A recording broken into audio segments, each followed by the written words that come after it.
Deməli, gəlin bir neçə sifət və zərf testlərinin izahına nəzər yetirək. Baxırıq 63-cü testimizə. Burada uşaqlar hər zaman hardla hardly-ni səs salırlar. Hardly, hardın zərf forması deyil, yadınızda saxlayın. Hardly inkardadır, çətinliklə deməkdir, yox mənasındadır. Deməli, Sophie worked hard at her English and got a... Deməli, çox çalışdı deyiriksə, hard çox mənasında işlənir burada. Çox çalışdı ingilis dil dərsində və got a good knowledge, yaxşı təhsil aldı.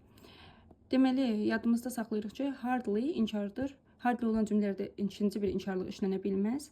Yəni, hardly hardın zərf forması deyil. Hard özü həm sifətdir, həm də zərfdir.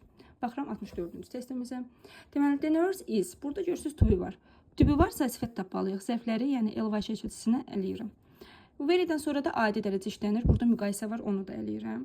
Burada ikinci tərəfimizdə isə behaves deyir, davranır. Davranmaq hərəkət bildiyinə görə artıq biz sifətləri ələyirik ikinci tərəfdə də. Deməli, düzgün cavabımız oldu C variantı. Sonra baxıram 65-ci testimizə.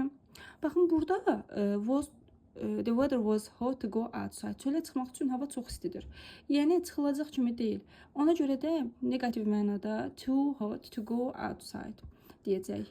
Yəni, əgər ki, negativ mənadadırsa, çölə çıxa bilmirik çox isti olduğuna görə biz onda to-dan istifadə edəcəyik. Too hot to go outside.